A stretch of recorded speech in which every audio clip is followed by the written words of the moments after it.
வேதத்தை தமிழாகச் செய்த ஆழ்வார்களின் திவ்ய பிரபந்தத்தை கோவில்களில் ஒலிக்கச் செய்து பிரபத்தி மார்க்கத்தின் மூலம் இறையருளும் அந்த அருளால் கிடைக்கும் மோட்சமும் என்று உலகறியச் செய்த மகான். இறைவனை வழிபட பக்தி மட்டுமே இருந்தால் போதுமென்றும் அந்த இறைவன் மனிதன், மிருகம், சாதி, மதம் என எந்த வேறுபாடுகளையும் பார்ப்பதில்லை என்ற சமத்துவத்தையும் பாரத தேசம் முழுவதும் பரப்பிய ஜகத்குருவான ராமானுஜரின் 216 அடி ஐம்பொன் சிலையை தெலங்கானா மாநிலம் ஹைதராபாத்தில் திறந்து வைத்ததின் மூலம் ராமானுஜரின் பெருமையை மட்டுமின்றி 108 திவ்ய தேசங்களையும் இதனுள் அடக்கி அவற்றின் பெருமையையும் நாடறியச் செய்திருக்கிறார் நம் பிரதமர்.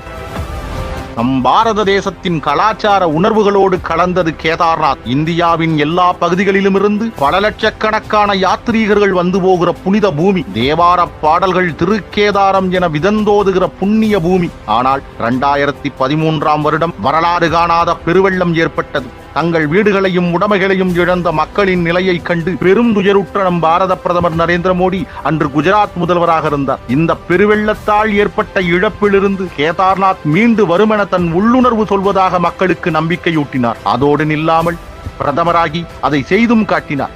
இந்த மறுசீரமைப்பின் அடையாளமாக தென்னிந்தியாவில் பிறந்து தமிழை தாய்மொழியாக கொண்ட ஜகத்குருவான ஆதிசங்கரரின் திருவுருவச் சிலை அங்கே நிறுவப்பட்டது. நூற்றாண்டு அடிமைத்தனத்தை உடைத்து இந்தியா சுதந்திரம் அடைந்ததை விளக்கும் விதமாக அமைந்த ஒற்றை பெருமடையாளம் தமிழகத்தில் உருவாக்கப்பட்ட செங்கோலாகும். திருவாவடுதுறை ஆதீனத்தால் அன்றைக்கு பண்டிட் நேருவிடம் வழங்கப்பட்ட செங்கோல் அவருடைய ஆனந்த பவன் வீட்டினிலே கைத்தடி என காட்சிப்படுத்தப்பட்டு இருந்தது. அதை மீட்டெடுத்து இந்தியாவுக்கென தனித்துவமாக உருவாக்கப்பட்ட புதிய நாடாளுமன்றத்தில் தமிழ் தேவாரம் ஒலிக்க செங்கோல் சபாநாயகர் இருக்கைக்கு அருகே பாரத பிரதமரால் நிரந்தரமாக நிறுவப்பட்டது. தமிழ் இலக்கியங்களிலும் வள்ளுவர் போன்ற மெய்ஞானிகளாலும் போற்றப்பட்ட செங்கோலை நிறுவி தமிழகத்தின் பெருமையை உலகறியச் செய்தார் பாரத பிரதமர் நரேந்திர மோடி.